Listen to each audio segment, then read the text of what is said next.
I guess the last point, as far as the interest in student housing, even during 2020, when a lot of these institutions weren't allowing the students to come back to school, the sophomore, junior, and senior housing on average across the nation was about 94% occupied, which is a clear indication that I don't want to be stuck home with mom and dad during this. I'm going to go back to school even if I'm on the computer. And it just makes sense. You're becoming an adult, you really want your independence, and they're willing to pay for it. So I think that college is not going anywhere. I think that the technology is going to aid the college. I don't know if you're fully going to see college go online. They still want to go away. Mm-hmm. And I think there's a lot of potential for investors who can deliver a really quality,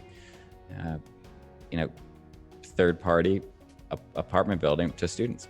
Welcome to the Wealth Through Real Estate Investing Podcast, your source for real-world strategies focused on creating long-term wealth, cash flow, and financial freedom through real estate. Through guidance, tips, and stories of highly successful real estate investors and thought leaders, we provide you the tools to succeed and to reach the lifestyle you always wanted.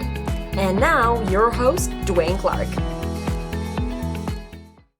Hello and welcome to the Wealth Through Real Estate Investing Show. This is your host, Dwaine Clarke. And today we have Nick Simpson. Nick is the founder and CEO of Simpson Building Enterprises. Simpson Building Enterprises specializes in existing multifamily as well as new ground-up development. Nick, thank you so much for joining us on the show. And how you doing, my friend? Doing well. Thanks for having me. Yeah, I really appreciate it. One thing I said, learning about your background, we haven't had many like developers on the show. So it's always good to kind of hear about kind of the latest trends, what you're seeing, boots on the ground. I understand you're in the Maryland market, but looking at other markets as well. But before we kick things off, would you mind talking about how you got started in real estate, what your current focus is?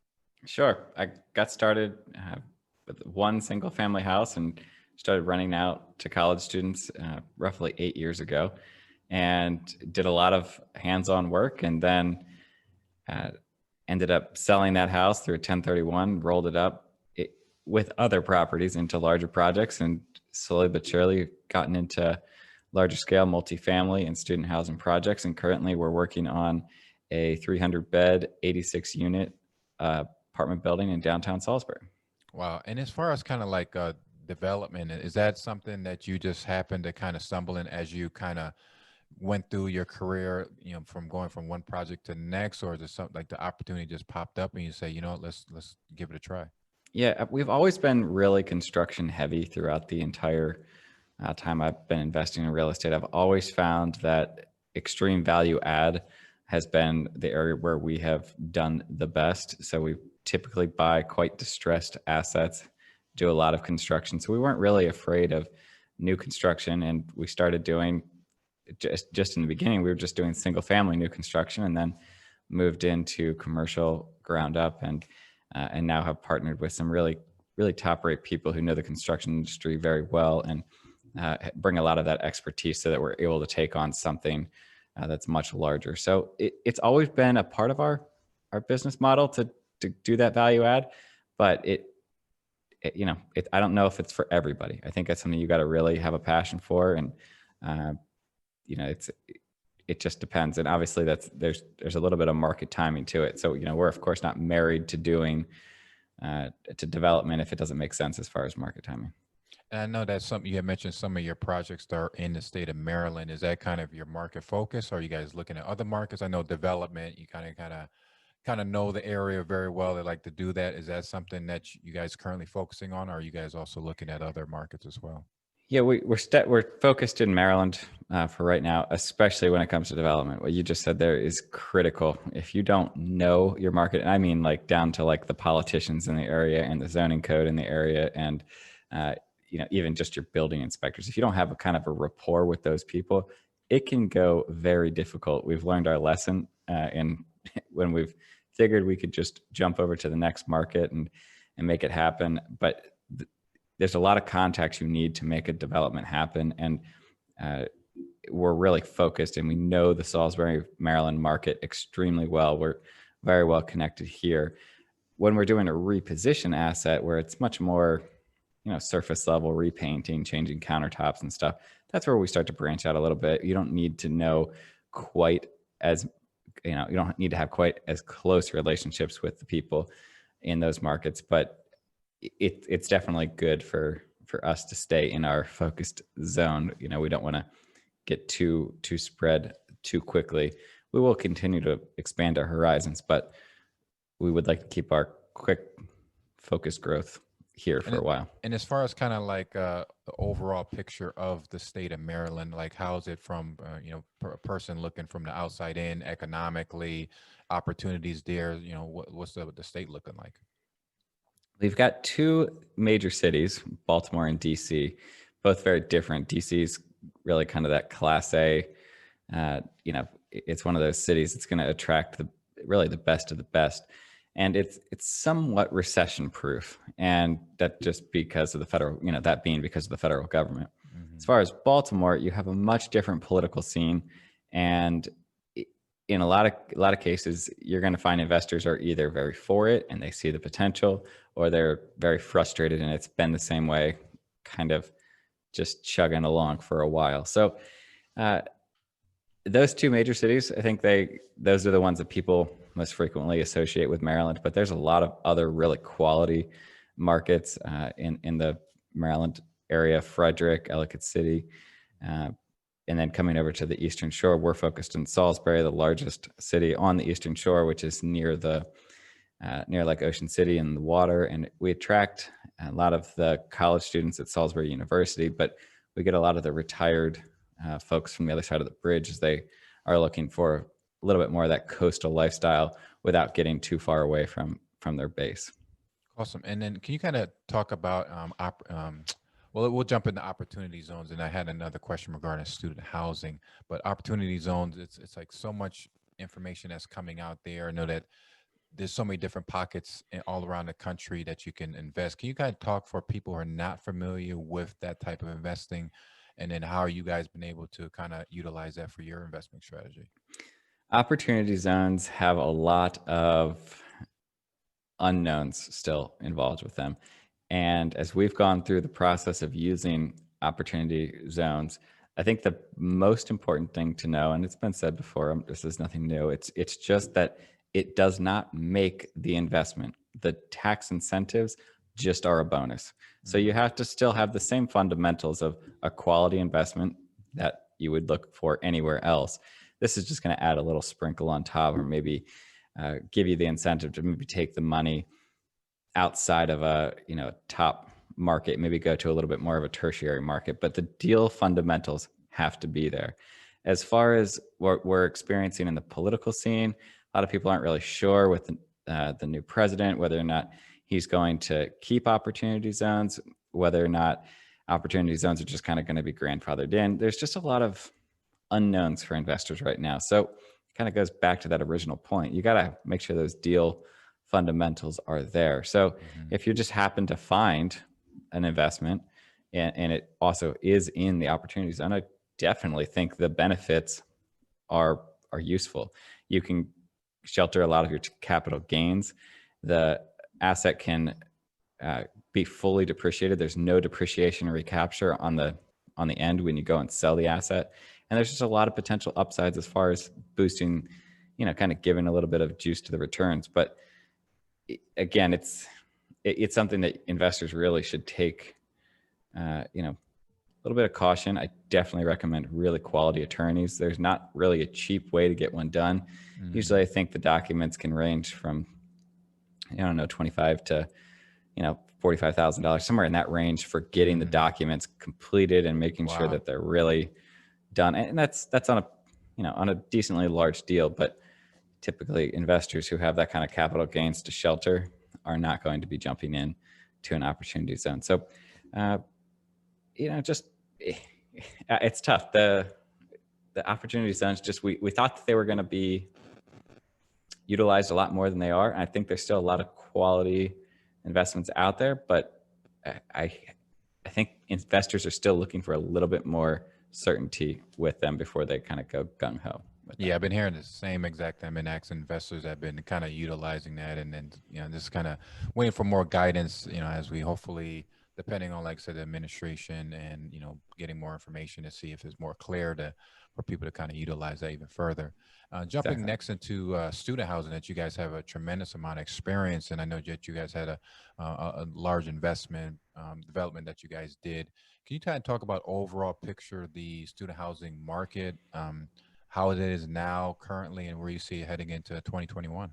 Well, 2020 was probably the biggest ass kicking to the industry in a long time. And it was tested pretty well. I think overall, the fundamentals of the industry are going to stay somewhat similar, but investments will be focused on markets that have top universities that they really think are going to be an ongoing concern. So it's going to be with state colleges or colleges that are well priced. I think that's going to be a very key point in the market with student loans being such an issue. So when we look at like Salisbury University, it's very well priced, and it's a part of the University of Maryland system. They've never let a college go. They never let a college fail. They've always made sure that the funding is there for the college, and it's a growing institution. Those are the type of boxes that I think investors have to check as far as the school that they're looking for. But as far as the asset that they're actually looking at, we saw that the assets with a bed to bath parity, or just every single bedroom has their own bathroom, those are the ones that are performing the best, especially during COVID. Those are the ones that are leasing up faster and really kind of keeping that occupancy. The other side of the student housing industry is I think you're going to see trends towards like no carpets in the bedrooms. You're going to see a lot more cleaning stations. You're going to see maybe a little bit more outdoor space. They're going to focus on trying to, like, the forward thinking that comes with potentially having this happen again. And I guess the last point, as far as the interest in student housing, even during 2020, when a lot of these institutions weren't allowing the students to come back to school, the sophomore, junior, and senior housing on average across the nation was about 94% occupied, which is a clear indication that I don't want to be stuck home with mom and dad during this. I'm going to go back to school even if I'm on the computer. And it just makes sense. You're becoming an adult. You really want your independence, and they're willing to pay for it. So I think that college is not going anywhere. I think that the technology is going to aid the college. I don't know if you're fully going to see college go online. They still want to go away. And I think there's a lot of potential for investors who can deliver a really quality, third-party apartment building to students. And as far as kind of like digging a little bit further, as we've seen the trend of like large office buildings, like in major cities, kind of depleting and stuff because of the shift there. Are you seeing even more as far as kind of repurposing, redesigning, and things like that, as far as kind of those types of buildings moving forward as well? We've done a little bit of commercial work in the past, and I'm not as fired up about the office space as maybe some other people are. I think the industry as a whole was kind of already suffering, especially like the retail side was already suffering before, and they were slowly, it's like death by a thousand cuts with the internet. Exactly. Yeah, I agree. And now COVID hits, and bang, it ripped the Band-Aid off. I mean, it was, so I think you're going to see a lot of office space come on the market. There are plenty of investors who see that as an opportunity, and they're throwing billions of dollars at it. But for us, we're kind of staying in the lane of we know what we're good at, and we can compete with people in the industry, and we feel like we offer better products and manage the properties better than others, and we're okay staying in that lane.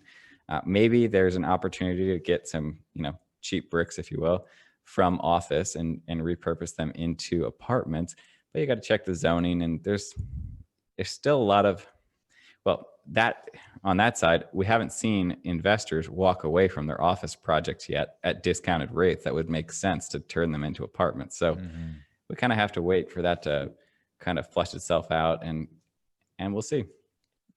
So yeah, totally agree with that. Yeah, it's just kind of get your perspective on that as on the development side. So that's just very interesting on your take on that. Just kind of learn a little bit more about you. I know that you're running a company with your team and everything. What's like a typical work day for you? And do you have any special morning routines?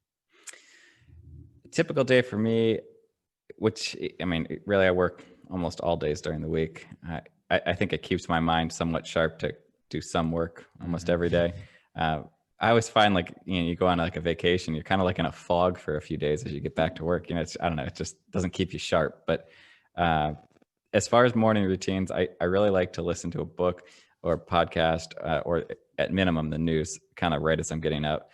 I usually like to do the Audible, just something to get me, inspired, like thinking about what other people are doing. And that's what I'm doing like every morning. I like to work out, but I've been injured for the past few months, and that's really quite frustrating. I also like to do that in the morning. But a typical work day, usually I'm starting, kind of up and out of bed about 5:30, and typically to the office between 6:30 and 8, just depending on the day, and how much time I'm, spending on, personal growth stuff with like the books and whatnot. And then I'm usually in the office until I'm done, which could be 6 or it could be midnight. It just really depends. And as a developer, and like I said, with a company and everything, is any tools and resources that you guys use to help you guys be a little bit more productive during the day? Yeah, we certainly use like Calendly and, all the little type of kind of assistant type programs that make scheduling a little bit easier and stuff. But we've found that some of the softwares overcomplicate things. I mean, we've looked at really expensive softwares to try to do underwriting on the deals, and it comes down to it. A lot of the Excel sheets are just as robust as spending a whole bunch of money and having to train your staff on getting them on board. So we try to keep the overhead low, to be honest. I mean, there's a lot of stuff that we built out in Excel that we can repurpose and use. And other than that, we try to keep it lean. Awesome. And as far as kind of with all your success and like I said, with all the different things that you're involved in, what can you say that you're most grateful for? Yeah, I gotta say, I'm definitely grateful for the investors this year. It's been a bit of a tough year, and the investors that I've worked with, they definitely give me a lot of leash to make sure that we're moving forward. I think they can see that we're giving it everything we can, even during COVID. We're performing and doing well. But I was really pleased by the backing of the people I work with this year. And it's just been, obviously there's been a lot of stresses that you just didn't see as we came into 2020. I almost feel like we all blinked and almost a year has gone by of exactly just craziness. And I look forward to 2021 with them, hopefully with more of a stable, normal business environment. Absolutely. Yeah, very well said. So how do we get in contact? We'll make sure to have all your show notes in the podcast and the video as well. How do we get in contact with you? Yeah, the best way is probably through email, nick@simpsonbuilding.com. Quite responsive and look forward to talking to you. Absolutely. Nick, it was a pleasure to speak with you, learn about the student housing market and the Maryland market. It's always good talking to investors, boots on the ground, especially on the development side. You can learn so much about that. So I really appreciate you taking the time, after the holiday season, and of course, heading in towards next year. You all to the best, you and the family, and look forward to connecting with you again soon. Likewise, appreciate the time. All right, take care, my friend. Thanks for joining us on this episode of the Wealth Through Real Estate Investing podcast. Don't forget to subscribe and leave us a review on iTunes or the listening platform of your choice. Also, please check us out at DwaineLClarke.com, as well as find us on Facebook for more useful content and resources.